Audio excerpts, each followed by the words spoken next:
Good afternoon. Today we will be covering section 4.4 from Robert Blitzer's Introductory and Intermediate Algebra for College Students text. My name is Professor Shannon Gracie from Maricosta College, and here we go. This section deals with using systems of equations to model application problems. So looks like we got a wee bit of a typo here. This guy goes here. So it will be problem solving using systems of equations. So when we're done with our homework, we should be able to solve problems using linear systems. And these include simple interest problems, mixture problems, and motion problems. So let's warm up by making sure your solving systems of equations skills are up to par. All right, so go ahead and pause the movie and see how you do.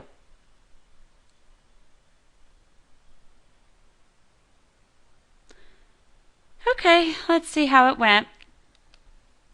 On this one here, I guess we'll go ahead and, we can go ahead and use the addition method. So we'll name this equation A and equation B. So our first step will be, I think we'll go ahead and eliminate the x's. So if I changed my mind. I see that there's opposite signs in front of the y terms, so I want to eliminate the y's. So if we multiply equation A by 4 and add to that 3 times equation B, we'll be able to eliminate y, and this will allow us to solve for x. All right, so 4 times equation A gives us 8x's minus 12y's equals 16. 3 times equation B gives us 9x's plus 12y's equal to 0. And when I add them together, we'll get 17x's plus 0y's equals to 16. And then over here, 17x equals 16. And we will get x is 16/17 when we multiply both sides by 1/17. So just in case you got confused, we multiplied both sides by 1/17 to get a coefficient of 1 in front of the x. All right, next up, substitute x equals 16/17 into, I might as well do equation B. That looks easier since there's a 0. And this is going to enable us to solve for y. So equation B was 3x plus 4y equals 0. Plugging in 16/17 for x, we get 3 times 16/17 plus 4y is 0. 3 times 16 is 48, so 48/17 plus 4y equals 0. So this is what we plugged in for x. And we will get, if I subtract 48/17 from both sides, we get 4y equals negative 48/17. And multiplying both sides by 1/4. 4 divides 48. So at the end of the day, we will get y equals negative 12/17. Now our conclusion.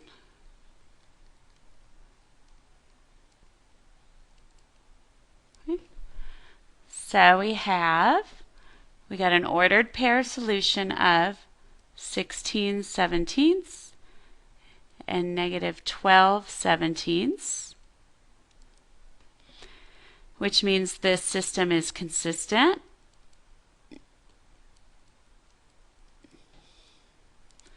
With independent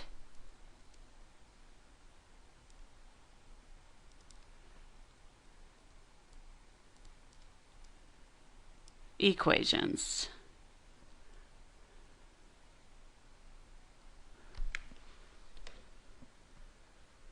All right. So next step, how'd you do? You okay on that one? Great. Okay, so this one, well, it's up to you. What are we liking? Are we liking the addition method or substitution? I'm going to have to make an adjustment either way. Why don't we go ahead and, do you guys see that it'd be pretty easy to isolate x, right, wouldn't it, in either equation really. I'll name this guy A and this guy B, and we'll do this one using substitution. So first off, we'll isolate x in equation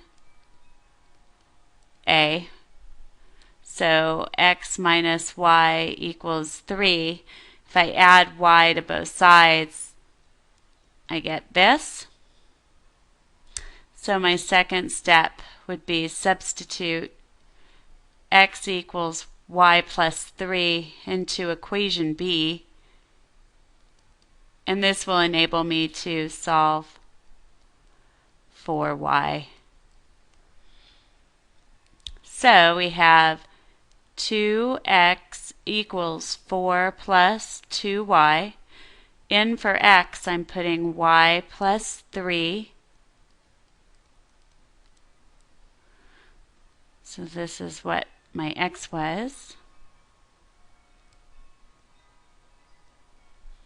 So distributing the 2, we're going to get 2y plus 6 equals 4 plus 2y. Subtracting, let's see what we'll do here. I want the y's on the left, so if I subtract 2y from both sides and then subtract 6 from both sides, I end up with 0y plus 0 equals -2 plus 0y, which will give me a result of 0 equals -2. What do you think? Is that true or false? Good. It's false unless you've been hitting those margaritas, right? So we can go straight to our conclusion.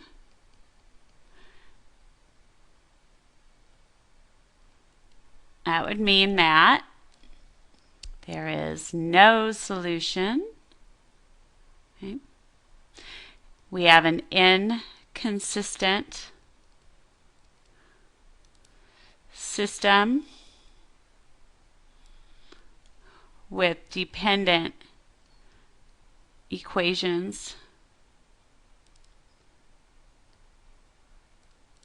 All right. So we all warmed up? Good. Okay. So we'll get into today's lesson. Today's lesson, your favorite, involves a strategy for solving word problems using systems of equations. Right? So when we solved problems in Chapter 2, we let x represent a quantity that was unknown.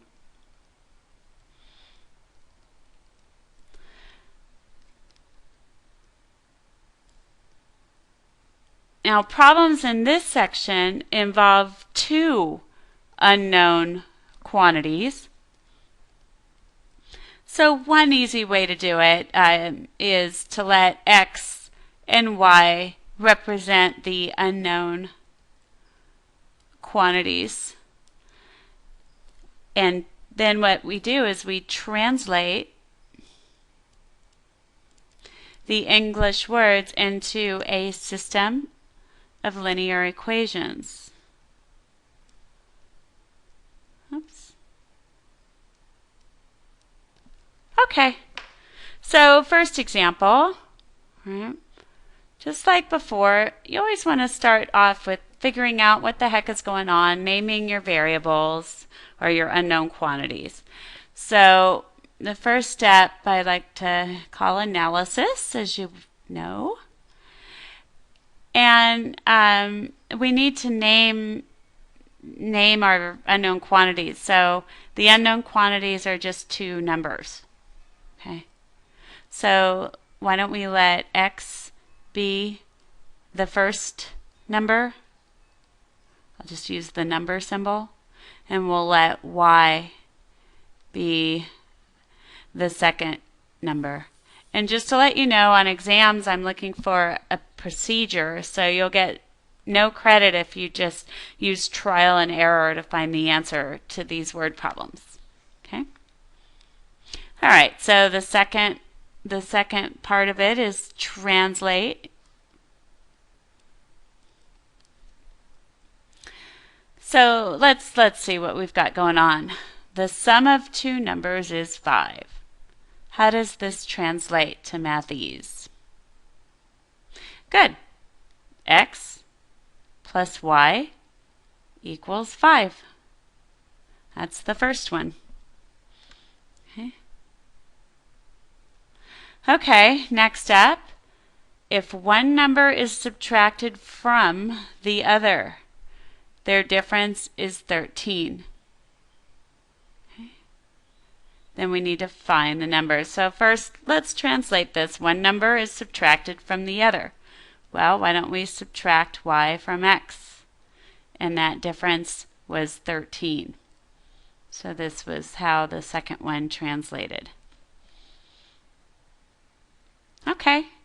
The third step is to solve. So we'll be using our mad systems of equations skills. Okay, so first up, let's write down what our system is. We have x plus y equals 5, and we have x minus y equals 13. Right? So do you see here, we call this a and b. We can eliminate the y directly, so a plus b will be our first step. Right? So that would just give us x plus y is 5, x minus y is 13. And when I add them, I will get a result of 2 x's plus 0 y's is equal to 18. 2x equals 18, so x will be 9.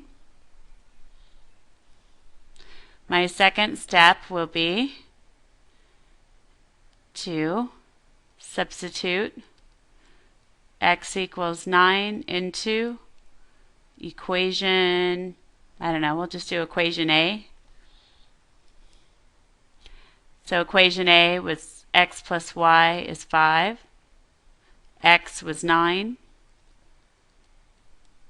So we get y has to be negative 4.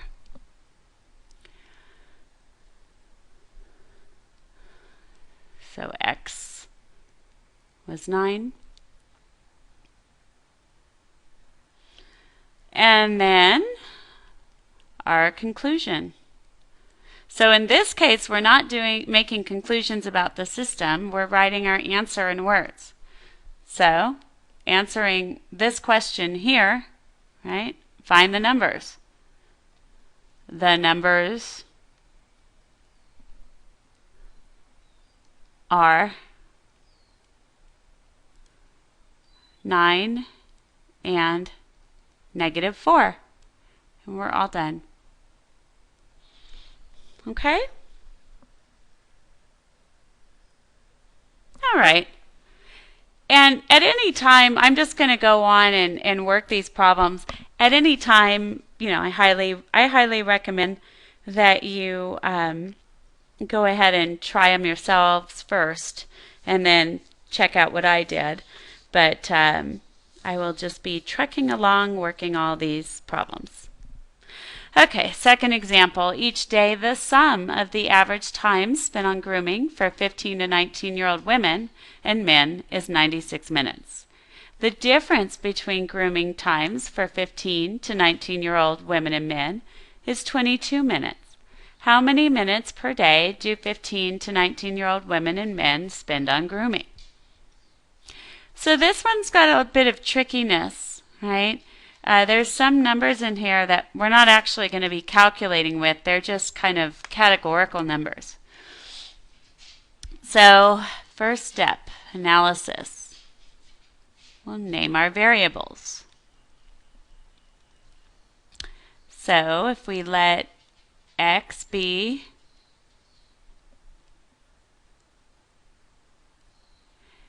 the average minutes per day women spend on grooming,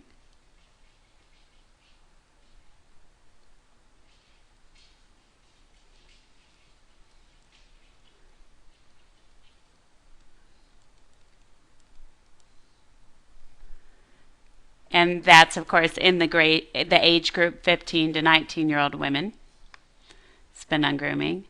And then we'll let y be the average minutes per day that the young men spend on grooming.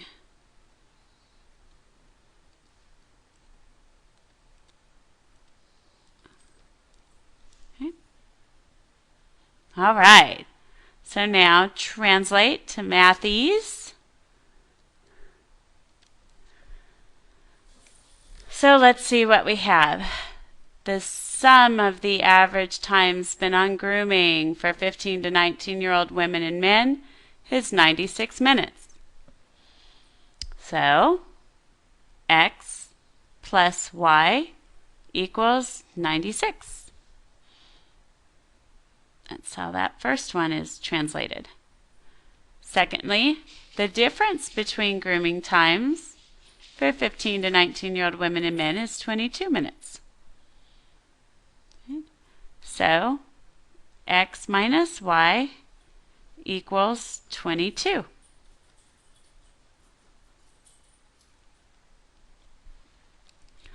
Oh, going into solving, right? We have x plus y equals 96. X minus y equals 22. We name them a and b. We would say a plus b. This will eliminate y.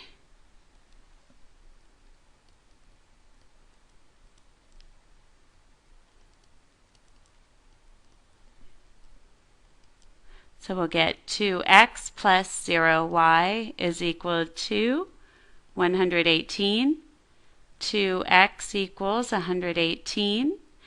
X will equal to 59.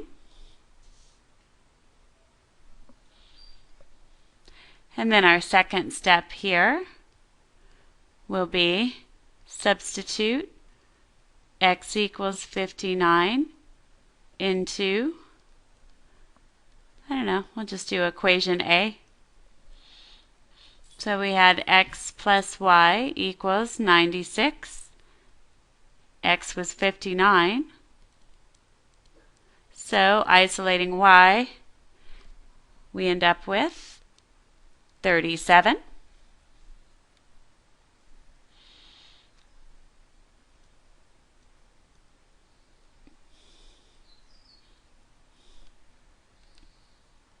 And then our conclusion.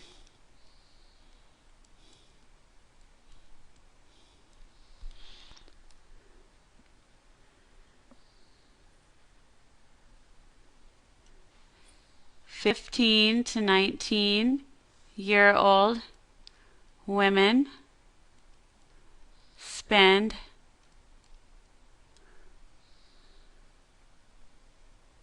an average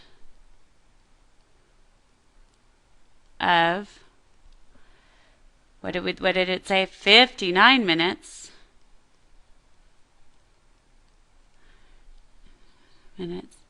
on grooming,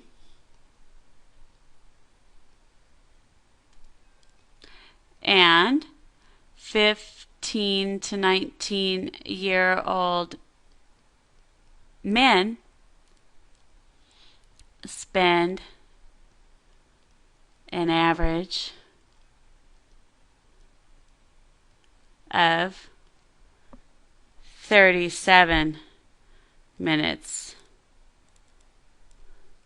on grooming.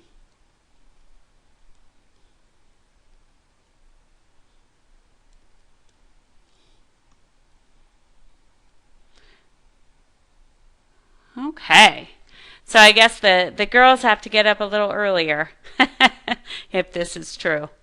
All right, so how do you feel? We doing okay so far?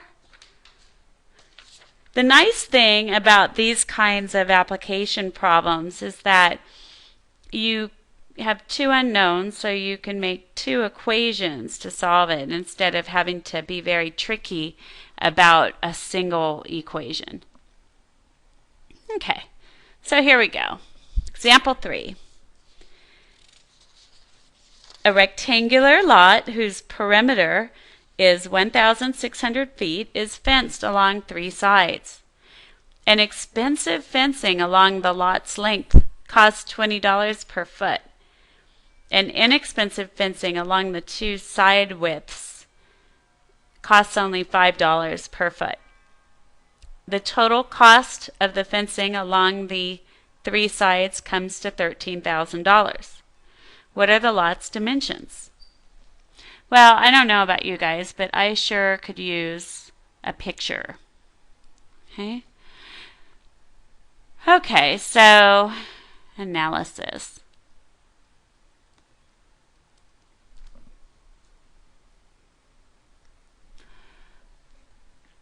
Go ahead and put a little rectangle in here. Now, this one, and we can let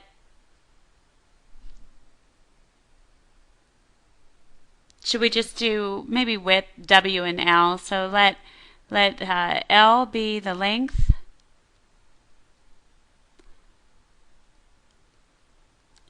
and we can let W be the width. Okay. So here's L and here are the 2 W's. Remember, we only needed fencing along 3 sides. So this part is not fenced.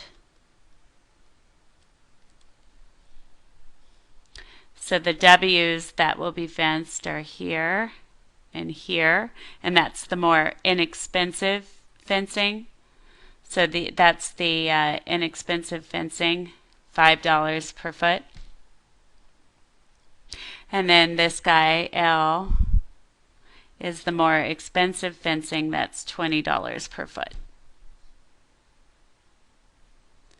Okay. Okay. So let's go ahead and translate. Okay, so the whole lot has a perimeter of 1,600 feet. Okay, and so they're talking about the entire perimeter is 1,600 feet. So this gets a little bit tricky here. So remember that perimeter is, 2 W's plus 2 L's, and that's equal to 1,600 feet. Right. perimeter is the length around the sides. So this guy, is still going to be an L. Oh, and let me put this in the blue so it's consistent.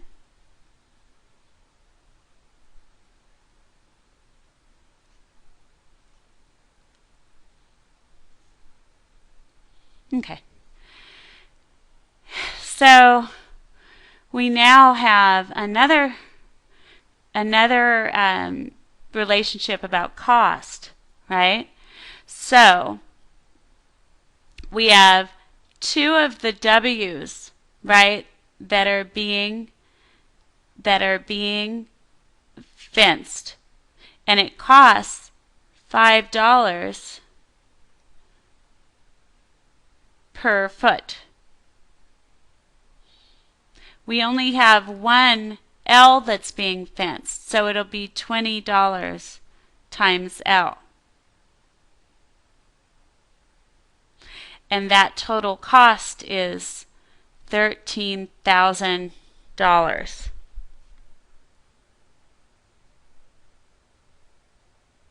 So let's go ahead and solve. And I'm going to simplify the equation a bit.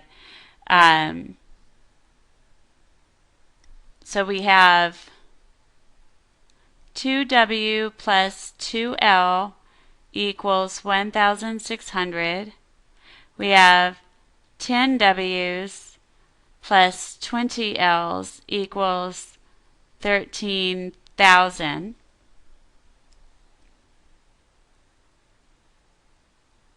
I think on this one I might just go ahead and, either way, we'll call this equation A and equation B. And we can go ahead and use the addition method, I guess. So what I'll do is this. I'll say -5 times equation A plus equation B. This will eliminate W. So that'll give me -10W minus 10L equals negative, let's see, 8,000.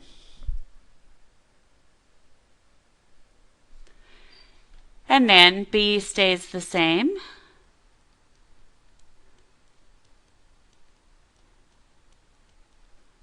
And when we add these guys together, we'll get 0W plus 10L is equal to 5,000.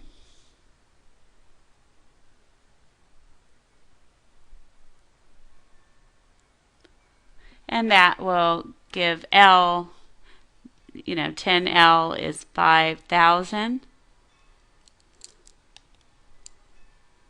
So L will be 500.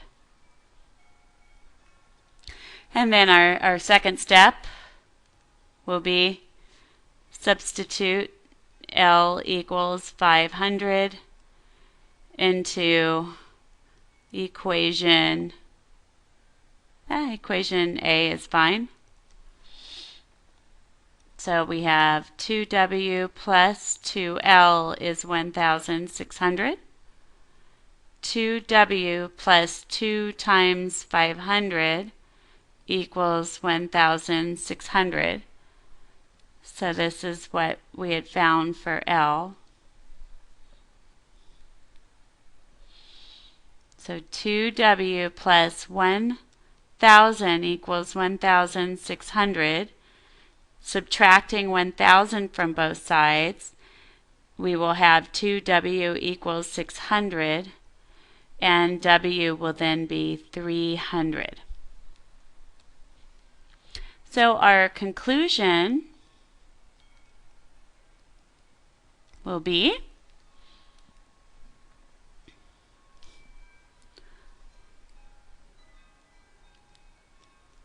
the lot's dimensions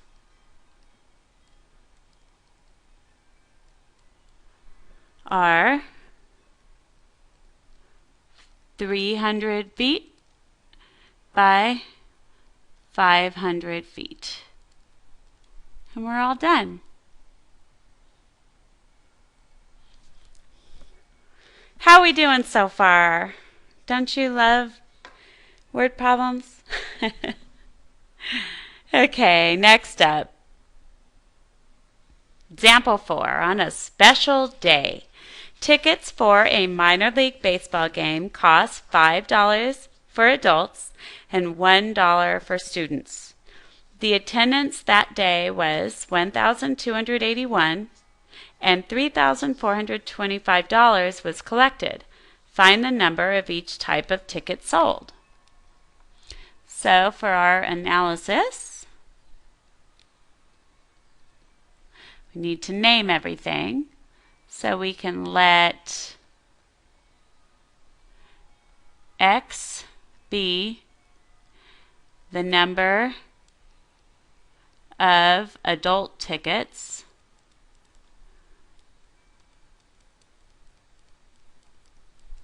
and we can let Y be the number of student tickets. And we'll worry about taking care of how much each of them costs in the translation. I always look at this last sentence, find the number of each type, and that tells me what to name the variables. So 2, we're going to translate. So this one's a little tricky, okay? Check this out. The attendance that day was 1,281. So how many tickets were sold? 1,281. So if we add up the number of each type of ticket,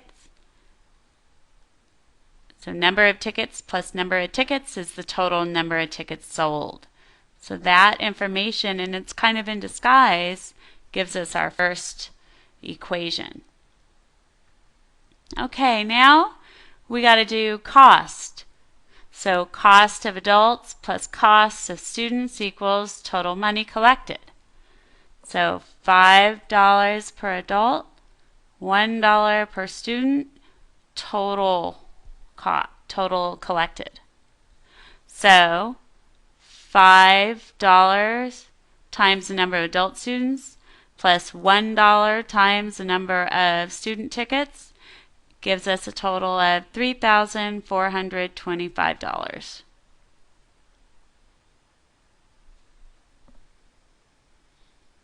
Okay, so now we go to solve. Let's go over here, I guess. So we have x plus y equals 1,281. 5x, 1y is just y. So I'll put that down.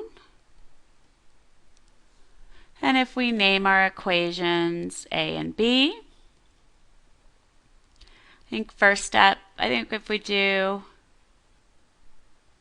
the opposite of a plus b, this will eliminate the y's. So opposite of a gives us a negative x minus y equals negative 1,281. And then b was unchanged, so I'll rewrite b.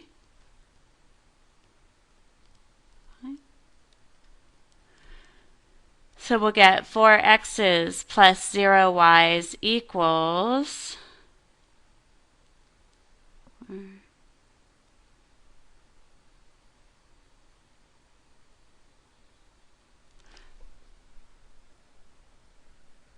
2,144. I did that right.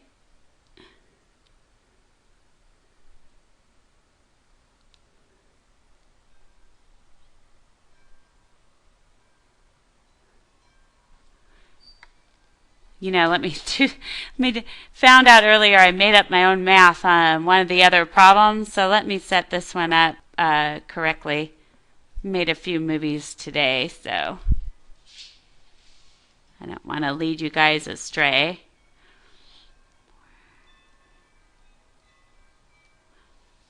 There we go. We're good. Okay, so this means that 4x is equal to 2,144. If I isolate the x, 4 goes into 21 5 times, into 14 3 times, into 24 6 times. So it looks like 536 adult tickets were sold. And then our next step will be substitute.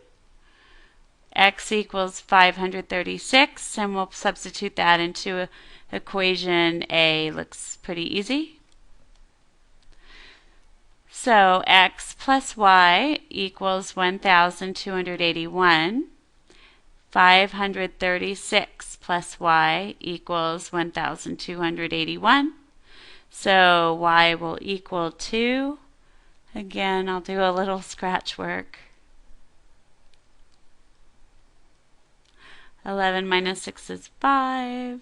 7 minus 3 is 4. And then 12 minus 5 is 7. So 745. And our conclusion.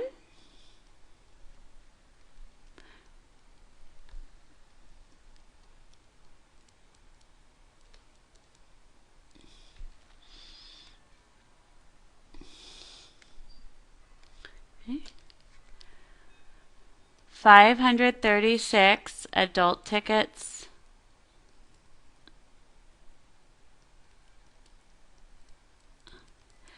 and 745 student tickets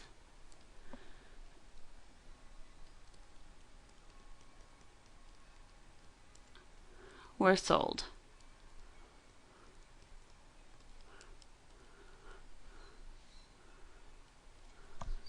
All right. Okay, now let's talk about mixture problems. We're doing a couple different types of mixture problems. One of them is investments, which, believe it or not, is kind of like a mixture problem. And the other one is actual chemistry type problem. So here we go. You invested $11,000 in stocks and bonds, paying 5% and 8% annual interest. If the total interest earned for the year was $730, how much was invested in stocks and how much was invested in bonds? Okay, so analysis. We need to name what the variables, the quantities, stand for. So remember, at the end of the day, we want to know how much was invested in stocks and in bonds. So let X be the amount invested in stocks, and we'll let Y be the amount invested in bonds.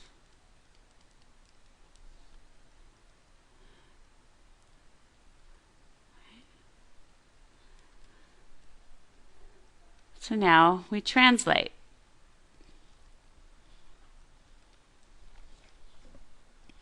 Okay, again, a little bit of trickiness. What's our very first equation going to be? What is this telling us? Right here. The amount invested in stocks plus the amount invested in bonds is 11,000, right? Good. So X plus Y equals 11,000. Amount plus amount equals total amount. Now we need to say interest, right? So 5% times amount invested in stocks plus 8% times amount invested in bonds gives us the total interest. All right? So 5% can be written as, well, remember that's 0.05 times x. That gives you the amount of interest. And then 0.08 is 8% times y gives you the total interest for the bonds. And the total interest earned was 730. Okay. So third step. Let's solve this.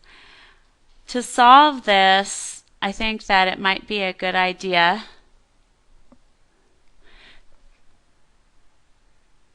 so we've got, our system x plus y is 11,000, 0.05x plus 0.08y is 730. So I'm going to isolate x. We'll name this A, equation A and equation B, and equation A. So x plus y equals 11,000.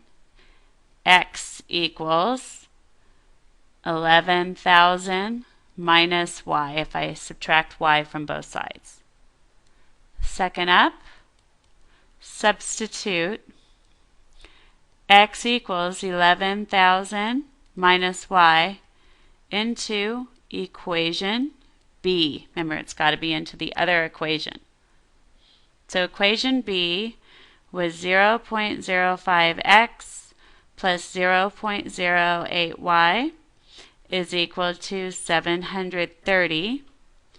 0.05 times 11,000 minus y plus 0.08y equals 730. So we're plugging in this value for x.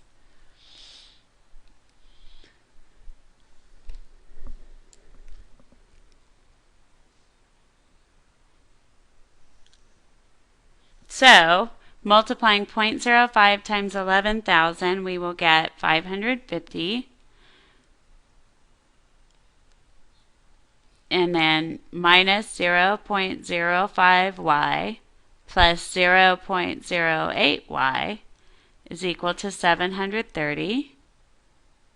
If I combine the two y terms, I'll get 0.03y.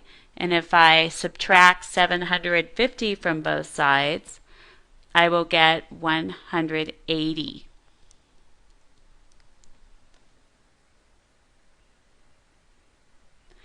Then, isolating y. So basically, you can divide both sides by 0.03. Okay. And we will get y is equal to 6,000. Next up, we will substitute y equals 6,000 into equation A. I think will be easier. So x plus y equals 11,000. X plus 6,000 equals 11,000. So x will be 5,000. And this is what we were plugging in for y. That's what we found over there. Okay? So now our conclusion, oops.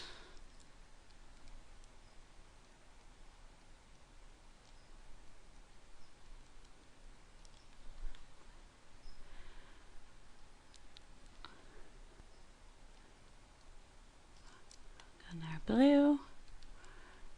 $5,000 was invested in stocks, and $6,000 was invested in bonds.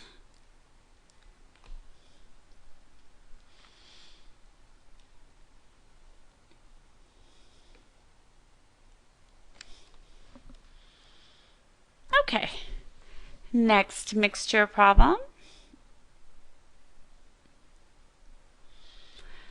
A jeweler needs to mix an alloy with a 16% gold content and an alloy with a 28% gold content to obtain 32 ounces of a new alloy with a 25% gold content. How many ounces of each of the original alloys must be used? So our analysis.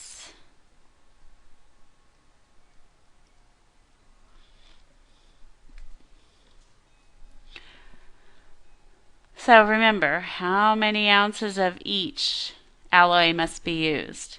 So why don't we let X be the number of ounces of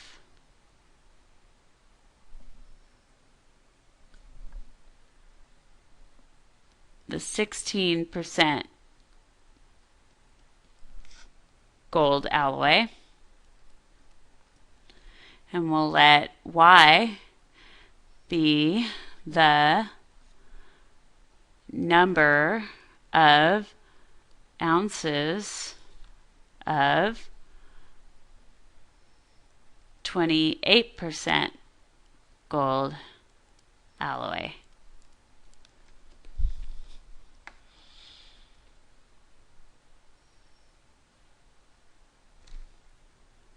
Okay, now we need to translate. So, okay, it's easy to get lost with all these numbers, but at the end of the day, we need 32 ounces, right, of a new alloy. So the number of ounces of each has to add up to, good, 32.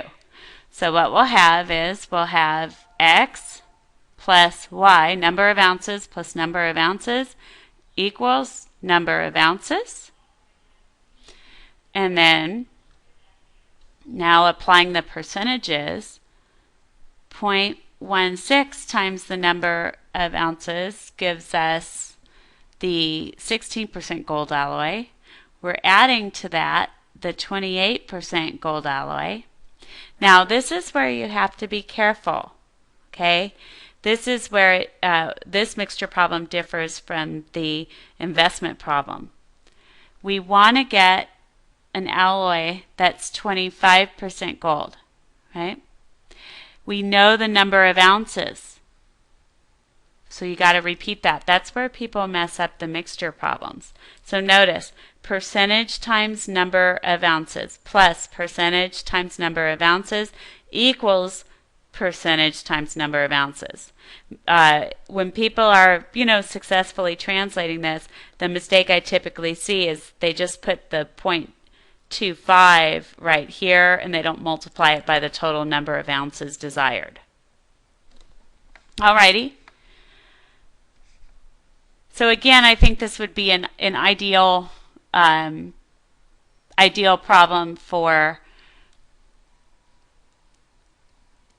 substitution, solving by substitution. So we have the X plus Y is 32. We have our 0.16 times X plus 0.28 times Y is equal to, so 25% of 32 is going to be 8, right? Because there's 4 8s in 32. We'll name this guy A and this guy B. Okay, so first up, why don't we isolate isolate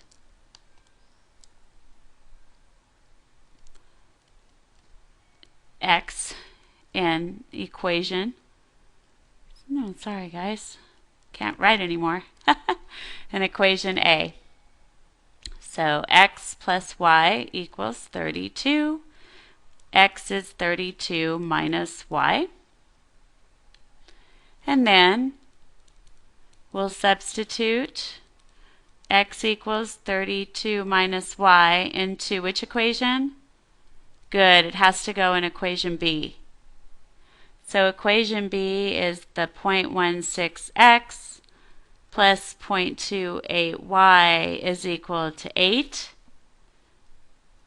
So we'll have 0.16 times 32 minus y plus 0.28y equals 8. Bring this up here.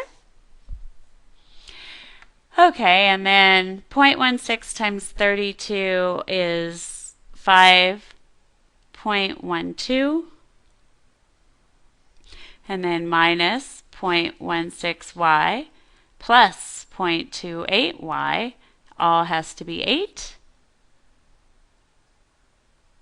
Combining the y's, we will get 0.12y, and then subtracting 5.12 from both sides, we will get 2.88.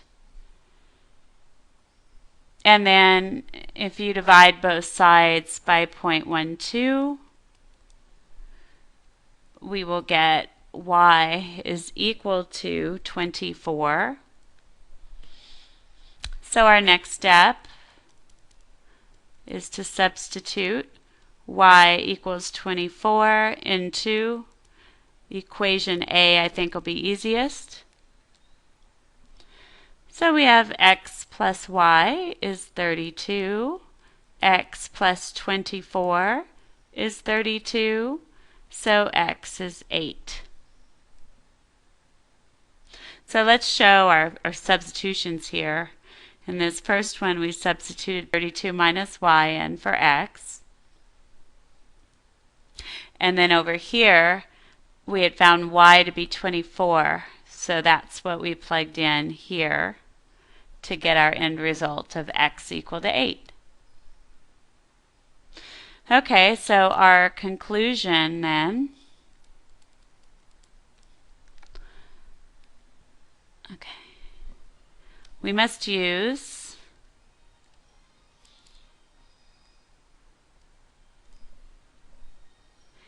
eight ounces of the 16% gold alloy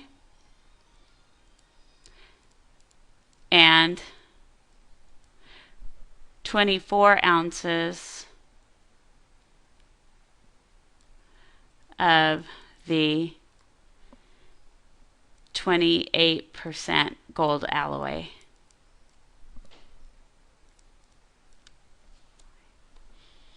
And we're done.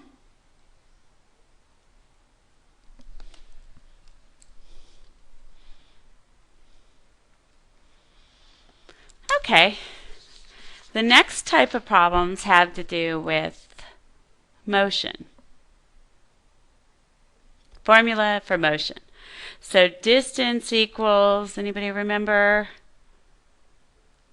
Good, distance equals rate times time.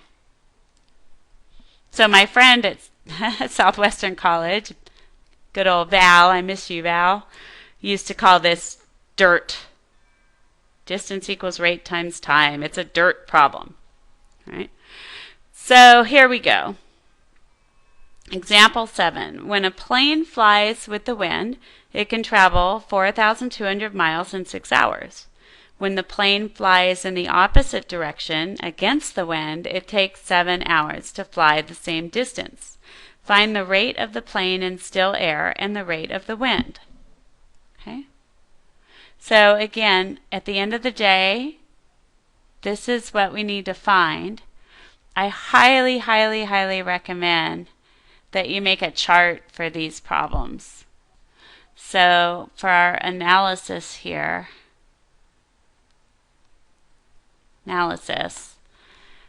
first off, we'll name our variables. So let x be the rate of the plane in still air, and we'll let y be the rate of the wind. Okay. And I don't know, if you think about, if you travel a lot, or I don't know if you're familiar with those moving sidewalks. They basically are like an escalator, but they're flat. And if you're walking on one of those, with one of those, you're walking at your rate, but you're going much faster because there's a separate rate of the moving sidewalk itself. And, so you'd be adding your rate plus the rate of the moving walkway. And conversely, if you were walking against it, obviously a kid playing around or something, but you're walking against the moving walkway, you'll have your rate and you'll have to subtract the rate of the moving walkway to get your net rate. Okay. So again, this comes up a lot when you're going downriver or upriver. Downriver, you're helped by the current. Upriver, it's against you. If you're on a plane, like in this problem, a headwind, it's against you, you go slower. A tailwind, the wind is helping you, you go faster. Right? So here we go. Again, like I said, make a box.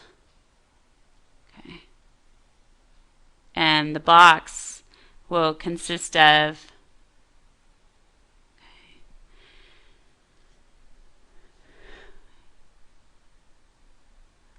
so you have with the wind, against the wind. It's a motion problem. So instead of distance equals rate times time, I'm going to say overall rate, and then times time equals distance.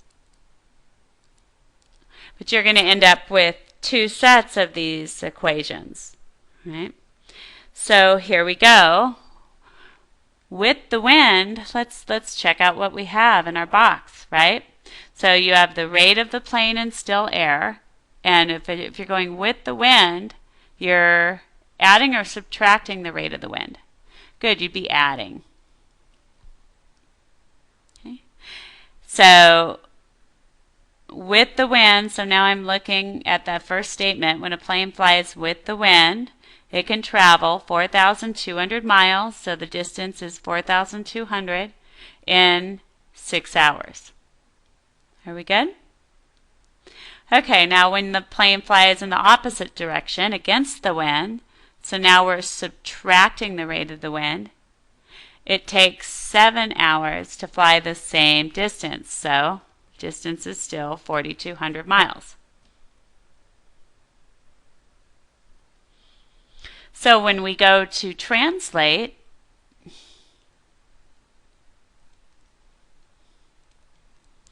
we have rate times time equals distance. So that's the with the wind equation. And then we have rate times time equals distance. Now, if you notice,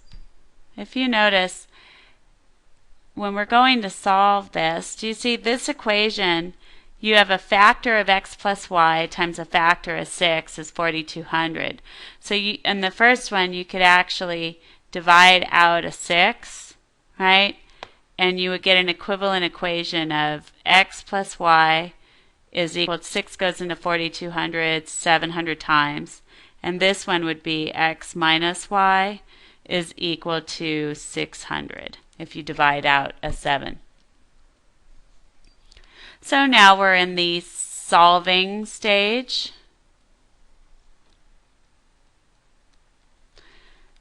So our system is x plus y is 700. X minus y is 600. And we'll name this A and B. And I think that the addition method would be ideal here. So we'll add A plus B. That will enable us to eliminate y.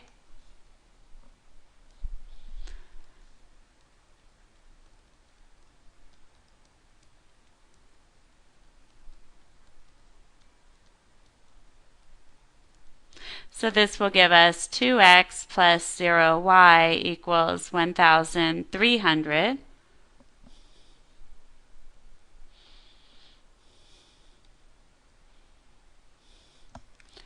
So then we'll have 2x equals 1,300. So x will be 650. So next step, substitute x equals 650 into, guess we'll just do equation A.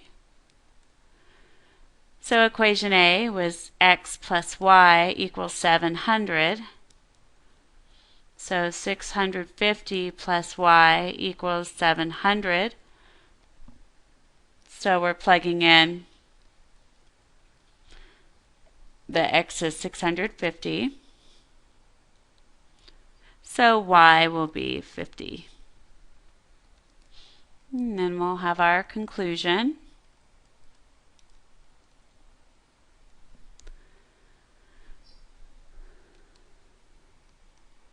The rate of the plane in still air is 650, and good, we're in miles per hour.